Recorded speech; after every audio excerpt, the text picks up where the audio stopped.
Hey guys, welcome back to episode 5 of a Let's Play series. As you can see, I have been working on the armor enchantments during the in-between episodes. Some tools also, got a new pickaxe, a silk touch this time, I upgraded the fishing rod. So yeah guys, today's episode is gonna be very interesting. I'm actually planning on going into the Nether, but first I have to catch you guys up. I made some changes in the base. Nothing much done to the storage area. Now I have done some work, I'm not done in this area yet. I still have some enchanted books which I can use to upgrade the equipment. And this is not the final design, I'm planning on changing it.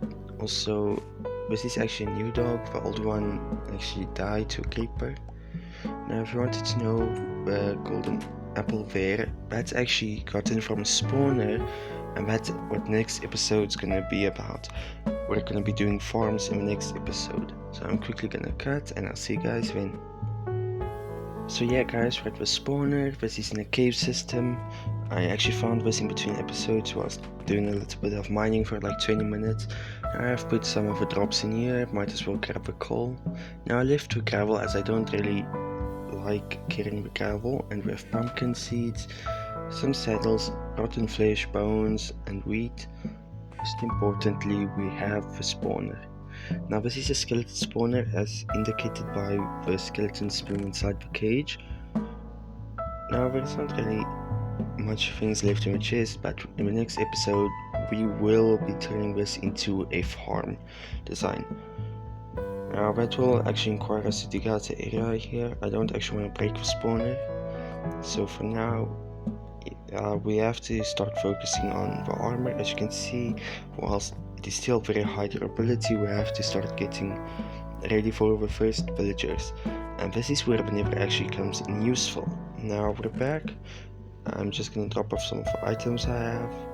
I did actually take the silk touch pick and get some emerald ore from a mine shaft, which we never actually mined, and now we're gonna be using this 10 obsidian, and we're gonna be getting some basic resources like some wood is going to be put away, cobblestone is going to be we're going to get some cobblestone, we're going to make a flint and steel, so I'm just going to be searching for like where I put the flint.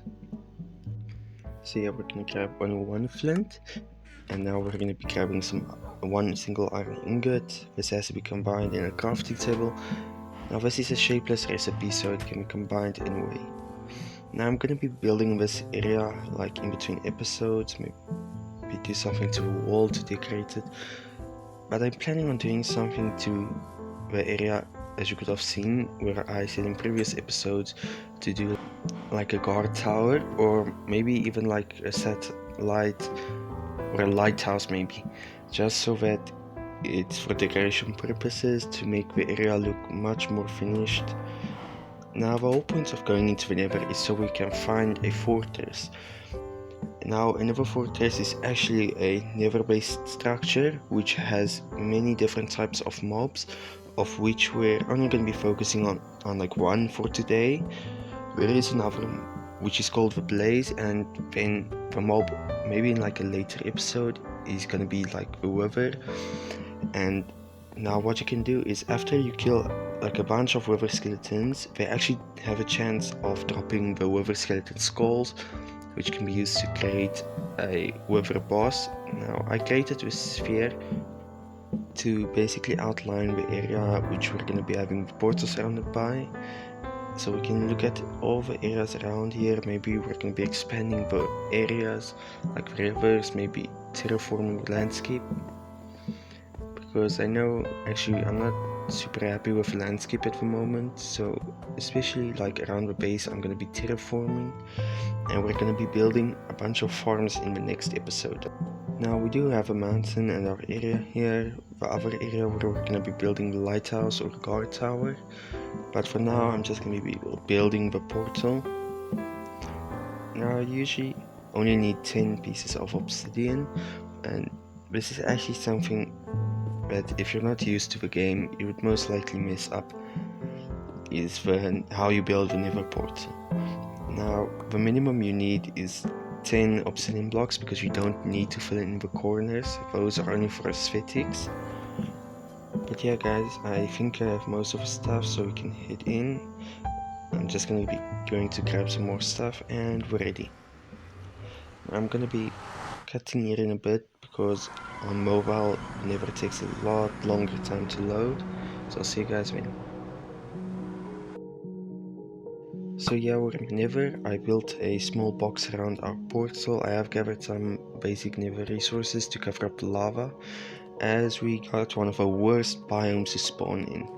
The only good side or upside about this is that there's a bastion very close by. Now this block is called basalt, and there's actually a way of farming this, and maybe in like the next episode we can discuss how we can get a huge supply of this. So yeah, I'm just gonna be looking for a way we can get down. I actually think this is a floating piece of land. It doesn't really look like it's connected. Yeah, it's floating. So this is actually another downside of building in the Nether, is the fact that some places for portals to spawn can be floating. So we're just gonna be heading over there, just gonna try bridging over, and then we're gonna be exploring the bastion. Now bastion, there's 4 different variations of it, in which each and every one has its own different loot tables. Now, judging by the looks of this one, it seems to be a treasure bastion, which has a bunch of cool items when you get down to the middle point of it. Now this one also has a bunch of gold blocks and some treasure chests at the top of the structure as well. So I'm just gonna be digging out a small area here, and also now that we have quartz, we can maybe start automating some things, because now what we can do with the quartz is basically make observers which are used to detect updates, and I think just making this a bit more safer is going to be useful, because as you can see the ghast do still spawn in the area. Also a fun side note, in the Nether currently bows do not actually render anymore. It's a weird bug for visuals and stuff, and I don't really know how to fix it at this point.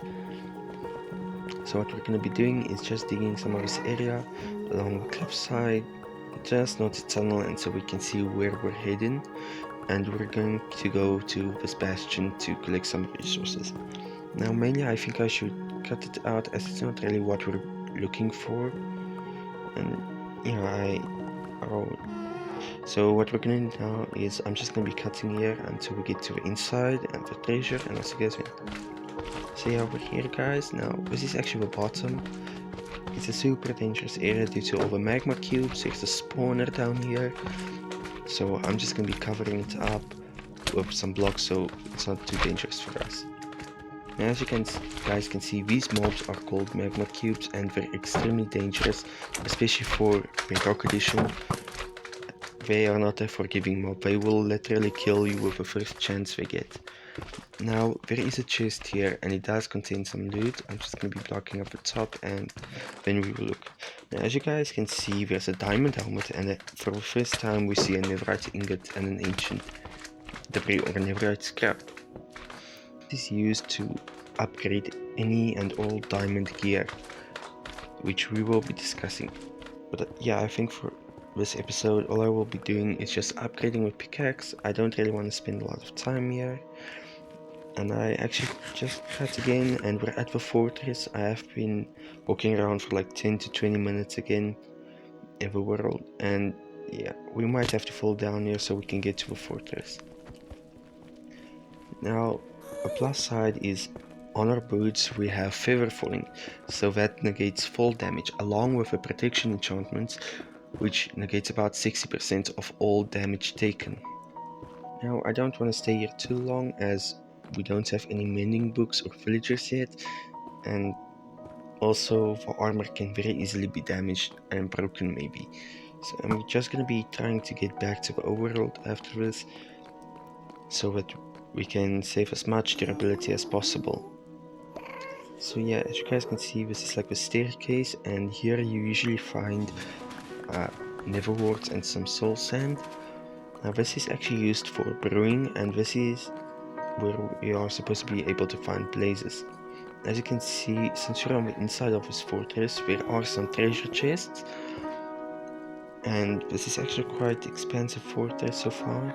Now there's not really a lot of loot here so far, and I think for now what we're gonna be doing is just putting some random items back into the chests, which we don't need to conserve inventory space, so we can explore this for as much resources as possible. So yeah, I'm just building these bars because if you did not know, wither skeletons are actually 3 blocks tall, and we found a diamond. So since we're 3 blocks tall, they cannot cross a space that's 2 blocks high. As you can see, you see some weird generation as it opens up to the lava lakes. Like here, it just falls down and stuff, so we're gonna be heading a bit back. Just retracing, and as you have seen, there was this orange. Now this is actually called a blaze, and we're supposed to drop blaze rods, which is actually quite peculiar. I think there's a bug with a looting enchantment where mobs don't actually drop what we're supposed to, as I have actually seen some issues with a looting enchantment. I don't know for sure if it's broken, maybe just for some mobs, or something is clashing. Now this is actually quite strange as we have a soul sand valley close by. Now, I actually want to head down there so we can get some soul soil and soul sand. The soul sand can be useful in some variety of ways, as it actually creates a bubble column, and we will be needing soul soil if we want to have basalt in the near future. Now there's actually a bug to do with lava, where in any type of generator, now if it's a soul sand and ice to make basalt, or even like for a normal cobblestone or stone generator, after the lava gets ticked enough times, it starts insta-ticking, and I'll be cutting it.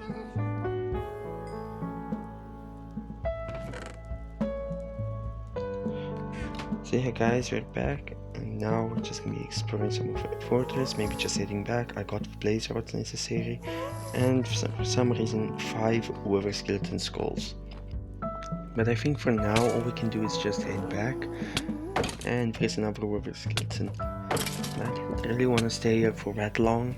Apparently the looting enchantment is still very good, as we have gotten 5 wither skeleton skulls. I don't really have a use for them at this point in time. Maybe you guys can put in the comments what you want to see me doing with them, as we could maybe do a wither fight in a following episode.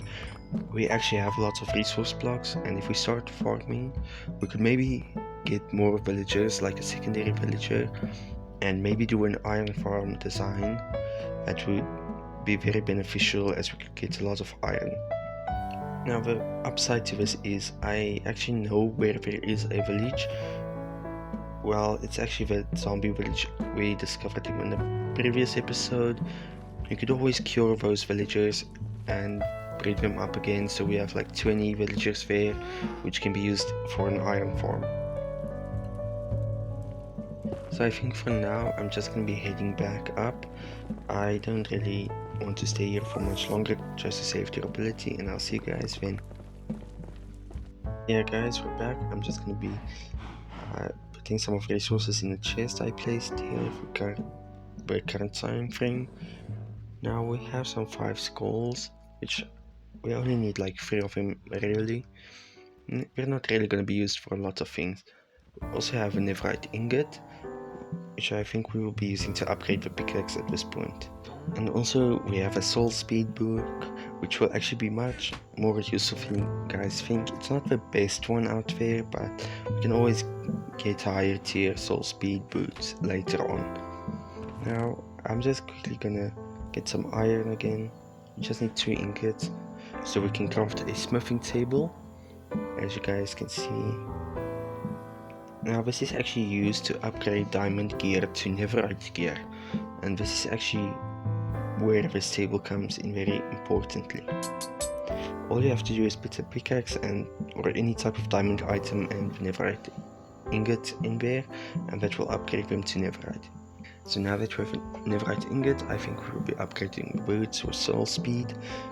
So this is actually a book that was introduced in 1.16 that makes you walk faster on soul sand and soul soil. Now since it's all speed 1, it's not going to be that beneficial, or we're not going to be able to walk that fast compared to like normal speed, but it is still very useful. Now you might have seen we actually have some enchanted books like efficiency 4. I'm just going to be upgrading the shovel, as efficiency 3 isn't fast enough to break the blocks instantaneously. As you guys can see, we do have a golden apple, and now that we have blaze rods, I'm just going to be creating necessary brewing items so we can create some splash potions of weakness. Now for you guys to put this in context, it took like 40 minutes to get all the necessary items, or 40 minutes for the curing process, as I had to get spider eyes, which I did not have, and I also had to find a zombie villager, trap it in a boat, then still cure it and everything. Now we do actually have some backup gear at this point and some items which can be sorted, and now especially since we're going to be working with villagers, we might as well have to be forced into redesigning the storage area, as I will have to be breaking down every single barrel to not cause any issues later on. So yeah, I'm just gonna find the glass, maybe some extra glass, gonna make like a spider eye, a fermented spider eye. Now that's the recipe for you guys if you've been wondering. Now for the brown mushrooms, actually very early in this world I have been exploring the cave systems around here, so I do actually know where to find some brown mushrooms, and we're just gonna be making some extra glass bottles.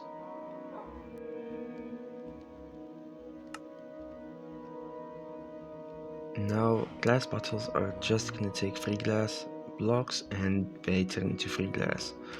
We made some sugar for the fermented spider eye, and we're gonna be filling up these glass bottles, because if you did not know, it's actually more efficient to brew like 3 of the same type of potion than it is to just do 1, as there is 3 inventory slots for the brewing stand. For now we can just put away the extra 2 bottles, as we're not going to be using them for the time being, and I'll cut right here and see guys, and we're back. Now I do actually have everything at this point. I did stay up a few in-game nights to kill some mobs, and now we're just going to be brewing the splash potions of weakness. The recipe is basically as simple as adding a fermented spider eye and adding a piece of gunpowder afterwards. There's no need to mess around with the nether warts at this point, only in like a later episode when we actually want to do more stuff. Now we have the potions of weakness, and now we add the gunpowder. Now gunpowder turns a normal potion into a splash potion.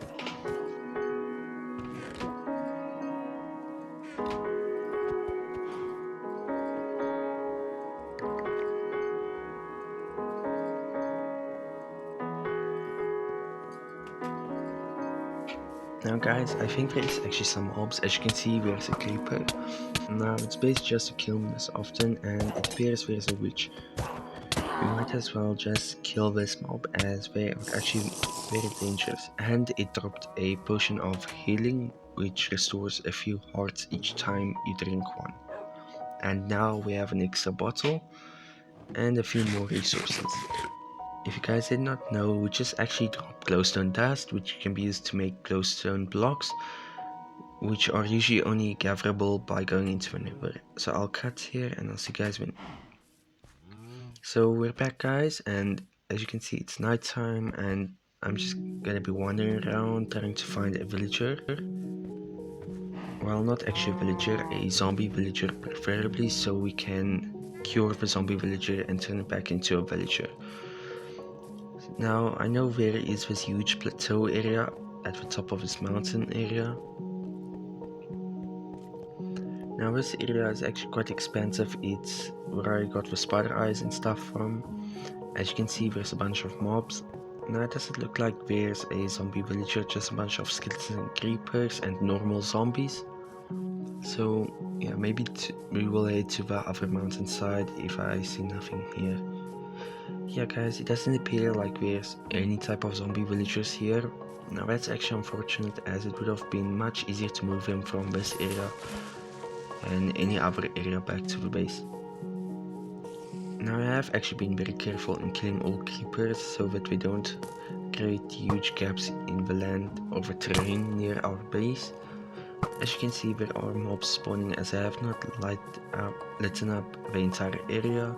There are some wandering trader animals and stuff here, and a few rogue wolves still roaming the area.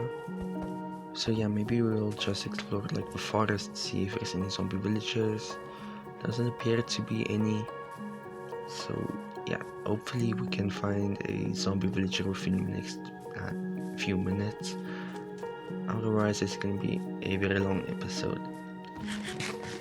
So yeah guys, I don't think there's one in the forest. Maybe we'll have to explore the other mountainside. Now there's actually a downside to this. Even though these are dark spots, I am playing on simulation distance 6, which means I have a 128 spawning radius for any type of hostile mobs. So mobs are a lot more spread out than usual, and this may actually be why it's so hard to find a zombie villager. So yeah, I'm just gonna be trying to climb up this mountain, go to the top of this area. Hopefully we find what we're looking for and we have some zombie villagers. Now I'm just gonna be running there, trying to catch at least one of them in a boat. Hopefully not two, as we don't have any extra apples. And we have them.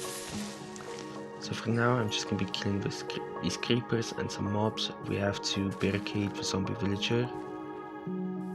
So I'm just gonna be grabbing some blocks real quick, so we can build a small little cage around them. Now it's most likely ideal just to cover like the top of where the zombie villager is, as he is still a hostile mob and he will burn in the daylight. So I'm just gonna be grabbing some of the stone over here so we can cover the villager. Now there's another creeper. So yeah guys, I think just mining all this stuff is gonna be very handy, as we can basically box him in, then just cure him and remove him during the daytime. And there's another spider. So yeah, just building like a small box can take some time for you guys, especially if you're playing on mobile. Luckily, in like one of the past few updates, they added the keyboard and mouse support to mobile. Now this is actually a feature I use. It's very handy, especially if you're not in an area or you don't have like a desktop computer that can handle the game, or if you're just looking to have a better experience playing the game. Now at this point I have actually gotten used to keyboard and mouse, but not entirely, as you guys can see. I still mess up sometimes, and I'm just waiting on like a newer update for Android eventually. As I have seen in Android 11, it has actually gotten some support features for mouses, so that the different mouse buttons have different functionalities or features. But for now I'll just be mining some blocks and we'll get back to curing the zombie villager. Now since the cage is almost done, I'm just blocking as much space as possible, gonna make it as safe as possible so that we don't have any issues whilst in the curing process. So yeah, now that I hopefully have enough blocks, I'm just gonna be building like a box, boxing myself in as safe as possible. Just gonna grab like a few more, that should be enough. Now that we're boxed in, I'm going to get the golden apple ready. And this is actually a quite easy process. You just have to splash the zombie villager with a splash potion of weakness and feed it the golden apple. And I'll cut here, and when it's turned, and we're back guys.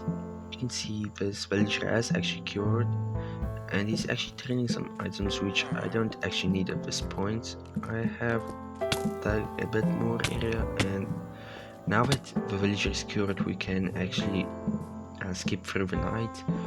And there's a skeleton, I'm not gonna mess with that now. Maybe gonna be placing some torches to make this area a bit more safe.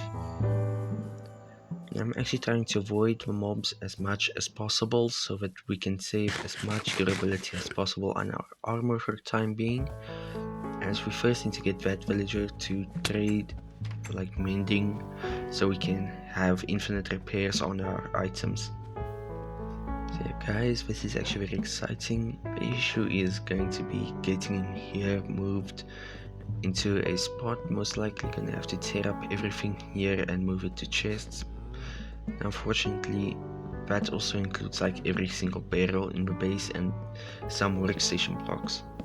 Now, since we want this villager to be a librarian, we're actually gonna need some slabs and some more items over here. Now, I do have some slabs just lying around and randomly. So yeah, I'm just gonna grab some extra planks I have. I'm gonna make some slabs so we can make a lectern, which is the profession block or a points of interest block for a librarian. Now, this is actually going to be an issue of moving every item. I actually will be doing this in a bit. So I think for now I'll just be moving that villager over here. And this could actually get a lot more complicated than you guys think. So I'll cut here and I'll see you guys then. And we're back, guys. Now we have this villager that is linking to all kinds of things instead of the one workstation we want him to link to. Now I don't know why I'm breaking the anvil, that's not one of the blocks. So I'm gonna be breaking the grindstone. And now I'm gonna be replacing the anvil. Now as you can see, he's now a fisherman, which means he linked to a barrel. So now the process is gonna happen of me just having to break each and every single workstation block so he doesn't have anything to link to other than the lectern. Now this could get complicated as I have to move every single block, and I'll see you guys then.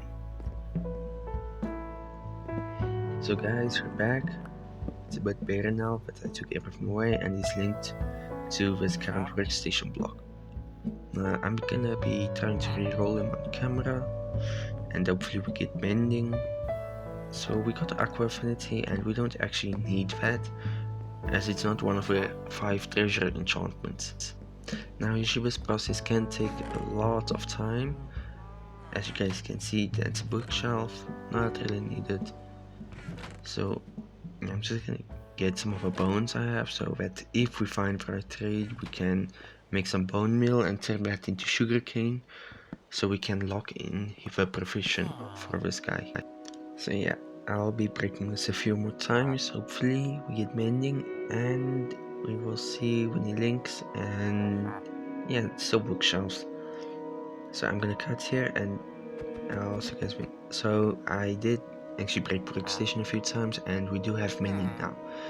So now this is actually quite useful, but I don't think there's a lot of time left in this episode. I think for like next episode you'll guys see that I have enough mending books. Now I'm planning on actually converting him again so that he can get a cheaper book trade, or so that we can get like 1 mending book for like 1 emerald. But for now I'm just gonna be throwing some sugarcane just to lock the villager in. So this is just so we can move him and he doesn't actually lose the mending book trade. So before you guys move villagers, always make sure if you have some enchantment or whatever they have, if you want to keep that, make sure that you trade with them first so that they can actually keep that enchantment or whatever. So now this guy won't lose his trade and he will actually keep every single thing he's supposed to be selling. So as you guys can see, I don't actually have a lot of emeralds just for ores. I really don't want to break them down as I want to use them for decoration. But I will be just like placing a few more torches and maybe putting them in that corner. Now I'm actually planning on getting all the mending books in between episodes, as it will actually take a lot of time and I don't actually want to waste time in episodes just by trading with villagers, breaking sugarcane and everything. So we're gonna be grabbing his workstation and just moving it into a corner, so that hopefully when he links to it we can move him to that spot. So yeah guys, now that he's here we're gonna be just making a small barricade. Now this villager won't be able to leave this area, and the villager will have to be moved into a corner. Now hopefully the AI doesn't kick in too fast, as that can actually cause trouble. And we've captured him. Now just to break some extra blocks, and he's stuck, guys, so now he's basically safe, and whenever we want to trade with him, he won't be able to go too far away or be killed by mobs at this point. So yeah, in between episodes I will be replacing stuff, working out the layouts and everything. I will be doing something with the cows eventually. Maybe next episode we build a barn for them. I will be doing finishing up the enchantment setup in between episodes, and maybe getting a bunch more mending books, because now we can use the tridents. And yeah, guys, that seems to be all. I'm just gonna place that boat again. Yeah, maybe building like something next to the house so it looks a lot neater. Gonna maybe build bushes and a campfire or a campsite. Gonna be harvesting the wheat to get some bone meal so we can get as much sugarcane as possible. Maybe even chopping some more trees down and doing something to the terrain, maybe building the quarter. And that's all for today, and I'll see you guys in the next episode.